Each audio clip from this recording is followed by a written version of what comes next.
नमस्कार, capital TV का खास शो यूपी का दंगल देख रहे हैं आप। मैं हूं आपके साथ सोनाली। आज यूपी के दंगल में बात करेंगे चुनाव से जुड़ी दो बड़ी खबरों की। पहली, पीएम मोदी के कन्नौज रैली की। शनिवार को कन्नौज में जनसभा कर रहे पीएम नरेंद्र मोदी ने कहा कि कन्नौज में इत्र की खुशबू आती है। यहां के लोगों की मेहनत कन्नौज की आबो हवा में साफ दिखती है। इतना ही नहीं, पीएम मोदी ने इस दौरान विपक्षी पार्टियों पर निशाना साधते हुए कहा कि यूपी में पूर्ण बहुमत की सरकार बनेगी। पीएम मोदी ने कहा कि पहले चरण के मतदान के बाद घोर परिवारवादी काफी टेंशन में है, जबकि पूरा देश जानता है कि आएंगे तो योगी ही। साथ ही आज बात करेंगे हिजाब विवाद पर। समाजवादी पार्टी के नेता रुबीना खानम ने एक विवादित बयान दिया है। सपा नेता ने कहा कि तिलक, पगड़ी और हिजाब जैसे धार्मिक प्रतीक भारतीय संस्कृति का हिस्सा है। जो भी महिलाओं के हिजाब छूने की हिम्मत करेगा उसके हाथ काट दिए जाएंगे। उन्होंने कहा हिजाब पर हमला करने वाले कलयुग के रावण हैं। और इन्हीं अहम खबरों पर चर्चा के लिए हमारे साथ स्टूडियो में मौजूद हैं कैपिटल टीवी के editor in chief doctor Manish Kumar. Doctor साहब, बहुत बहुत स्वागत है। धन्यवाद। डॉक्टर साहब, आज हिजाब विवाद पर पहले बात कर लेते हैं। हिजाब विवाद पर सपा नेता के जो बयान आए हैं, इतने बेतुके बयान क्यों? देखिए, ये जो बयान है वो किसी भी तरह से इसे जायज ठहराया नहीं जा सकता। और ये बयान अखिलेश यादव की सहमति से दी जा रही है, इसको भी समझना जरूरी है।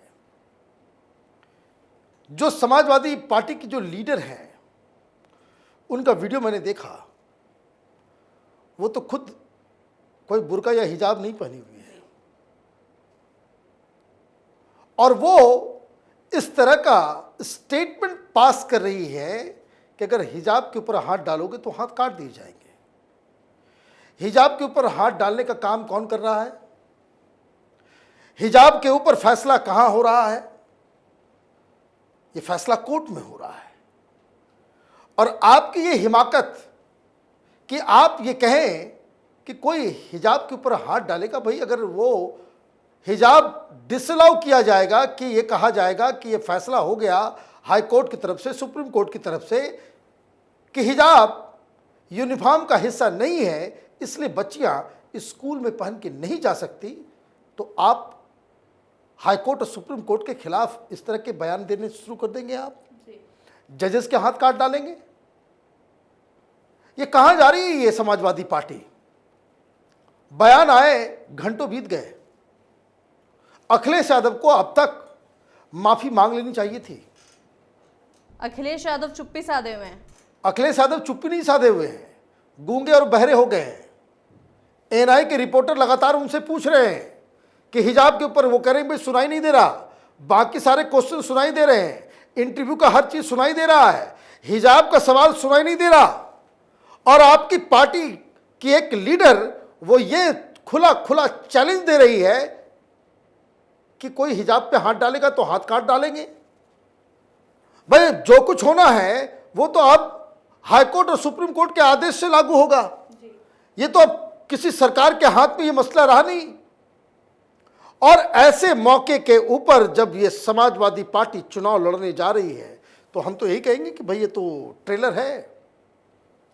यूपी के हर लोगों को उस समाजवादी पार्टी के लीडर के बयान को देखना और समझना चाहिए कि चुनाव से पहले अगर इस तरह की धमकी दी जा रही है, सरकार आ जाएगी तो क्या होगा?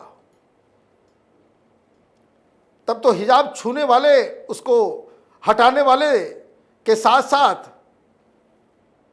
उन तमाम लोगों के भी हाथ काट दिए जाएंगे जिससे समाजवादी पार्टी और जो समाजवादी पार्टी से इत्तेफाक नहीं रखते। डॉक्टर साहब, अखिलेश यादव ने संतों पर तो बहुत जल्दी टिप्पणी कर दी थी, लेकिन भगवा रंग पे भी कर दी थी, लेकिन हिजाब पर क्यों चुप्पी साधे हुए हैं? वो चुप्पी इसलिए साधे हुए हैं क्योंकि सेकेंड फेज का वोटिंग होना है 14 तारीख को, और इसमें जो इलाके हैं, चाहे वो सहारनपुर हो, चाहे वो बिजनौर हो, चाहे वो तमाम मुजफ्फरनगर हो, ये तमाम इलाके जो हैं वहाँ मुस्लिम वोटर्स की संख्या इतनी ज़्यादा है कि इनका सेकुलरिज्म जो है वो बैकसीट ले गया। इनका जो संविधान के प्रति इनकी जो भावनाएं हैं वो बैकसीट ले गया, और वोट बैंक राजनीति इतनी ज़्यादा प्रबल हो गई कि कोई, अब देखिए प्रोटेस्ट कौन कर रहा है? हिजाब के ऊपर बयान किसके आ रहे थे? हिजाब के ऊपर बयान आ रहे थे ओवैसी के। तो कहीं इस हिजाब के विवाद का फायदा ओवैसी ना ले जाए, सारे मुसलमान समाजवादी पार्टी को वोट करें, इसलिए इस नेता को सामने किया गया। लेकिन वो एक बात भूल गए कि जिन जगहों पे आप मुस्लिम वोट तो पालोगे, लेकिन जिस तरीके से ये खुली धमकी दी जा रही है गुंडागर्दी वाले भाग के लैंग्वेज में, उसके अंदाज में, ये जो हिंदुओं को धमकाया जा रहा है, उसका नतीजा बड़ा खराब होगा। और इसलिए मैं कह रहा हूं कि इलेक्शन में जब भी कभी वोटों का पोलराइजेशन होता है तो एक ही थ्योरी काम आती है। ये कांग्रेस पार्टी को समझ में नहीं आया और अखिलेश यादव को भी समझ में नहीं आ रहा है कि तरबूज वो छुरी पे गिरे या छुरी तरबूज पे, कटना किसको है? कटना तरबूज को ही है। पोलराइजेशन जब भी होगा, फायदा जो मेजॉरिटी कम्युनिटी है उसको होगा। और इस तरह के बयान ये आगे चल के और भी घातक होते चले जाएंगे, क्योंकि अब समाजवादी पार्टी ने नकाब, बुर्का, हिजाब इसके साथ खड़े होने का फैसला ले लिया है।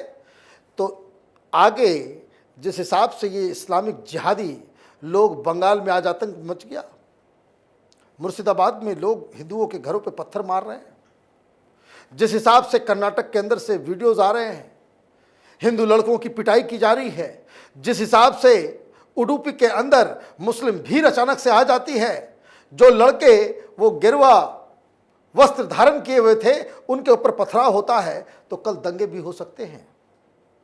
और अगर ये दंगा भड़केगा तो समाजवादी पार्टी भी उसके लिए जिम्मेदार होगी, क्योंकि आपने अपने बड़बोले इस तरह के जहर फैलाने वाले नेताओं को आपने रोकने की कोई जहमत नहीं उठाई। और हिंदुस्तान के अंदर ये सेक्युलरिज्म का ठेका सिर्फ हिंदुओं ने नहीं ले रखा है, इसमें हर जाति, हर धर्म के लोगों को इक्वली कंट्रीब्यूट करना पड़ेगा। खबर आ गई है कि किस तरीके से आईबी ने अलर्ट भेजा है कि ये जो पूरा हिजाब कंट्रोवर्सी है ये पाकिस्तान के द्वारा, आईएसआई के द्वारा प्रायोजित है और उसकी फंडिंग की जा रही है। अब देखिए आगे आगे क्या चलता है। मैं लगातार बार बार कह रहा हूँ, यही समाजवादी पार्टी, यही कांग्रेस, यही सेकुलर लोगों ने शाहीन बाग का समर्थन किया था। जो मुद्दा था नहीं उसको मुद्दा बनाया गया था, राय का प्रहार क्रिएट किया गया था कि मुसलमानों की नागरिकता चली जाएगी, मुसलमानों को डिटेंशन कैंप में डाल दिया जाएगा, मुसलमानों की नसबंदी कर दी जाएगी, उनसे कागज मांगा जाएगा। ये सब तो हुआ नहीं। हुआ क्या? हुआ ये कि शाहीन बाग के चक्कर में दिल्ली में दंगे हो गए, 53 लोगों की मौत हो गई। और इस मौत की जिम्मेदारी उन तमाम लोगों के ऊपर है जिन लोगों ने इस फर्जी आंदोलन के साथ खड़े होकर इसे मजबूती देने का काम किया था। तो ये एक ऐसा मुद्दा बनता चला जा रहा है जो अखिलेश यादव के लिए महंगा साबित होगा।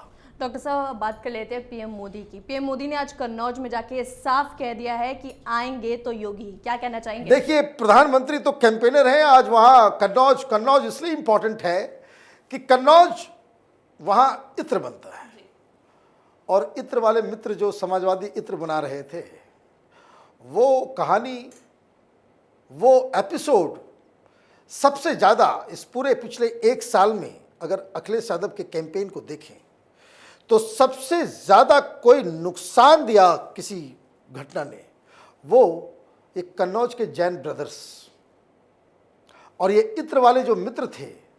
ये अब आप समझिए इस चीज़ को कि लाख बातें कर लें, कन्नौज के लोग जानते हैं कि ये जो जैन बंधु हैं, जो एक दूसरे के रिश्तेदार थे, रिश्तेदार हैं, इनका समाजवादी पार्टी के साथ कितना नज़दीकी संबंध है।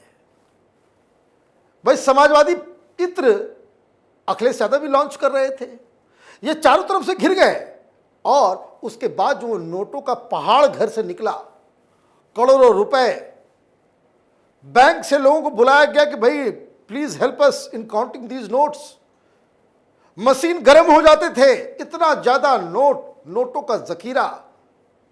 जब उसकी तस्वीरें बाहर आई, समाजवादी पार्टी का पूरा कैंपेन डिरेल हो गया, सारी चीजें गौण हो गई। अब जो फर्स्ट सेकेंड फेज है, जहां पे आरएलडी थोड़ी मजबूत नजर आ रही है, क्योंकि उनका वो गढ़ है जाट वोटों की वजह से, मुस्लिम वोटर्स की वजह से, तो यहां तो ये सब तमाशा चल गया। अब जैसे ही ये थर्ड फेज में पहुंचेगा, फोर्थ फेज में पहुंचेगा, ये सारे मुद्दे, चाहे वो नकाब का मुद्दा हो, चाहे वो हिजाब का मुद्दा हो, या फिर ये नोटों का मुद्दा हो, चाहे वो राम मंदिर का मुद्दा हो, चाहे फिर वो काशी विश्वनाथ के कॉरिडोर का मसला हो, ये सारे मुद्दे ये अखिलेश यादव को नुकसान पहुंचाएंगे। और प्रधानमंत्री मोदी ने आज कन्नौज जाकर उन्होंने इसी का ऐलान कर दिया कि आएंगे तो योगी जी ही। तो ये अपना चल रहा है। लेकिन इस पूरे चुनाव में जो एक चीज़ मैं बार बार कहता था कि अखिलेश यादव पिछले एक सप्ताह से मीडिया की सुर्खियों में नहीं है, वो नैरेटिव को सेट नहीं कर पा रहे। चुनाव में क्या मुख्य मुद्दा होना चाहिए वो नहीं बोल पा रहे।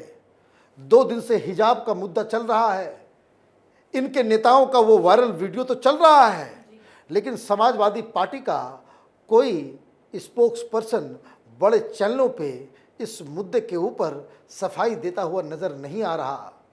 मतलब ये कि नैरेटिव समाजवादी पार्टी इस चुनाव का सेट करने में असफल होती चली जा रही है। और अगर ऐसा ही रहा तो बीजेपी अपने हिसाब से अभी हिजाब उठा रही है, नकाब उठा रही है। आगे फेज जैसे आएगा, कहानी लखनऊ अयोध्या पहुंचेगी तो वहाँ ये राम जन्मभूमि का मुद्दा उठा देंगे, फिर ये मसला और आगे जाएगा 6th और 7th फेज में, तो वहाँ पे काशी विश्वनाथ का मुद्दा उठ जाएगा।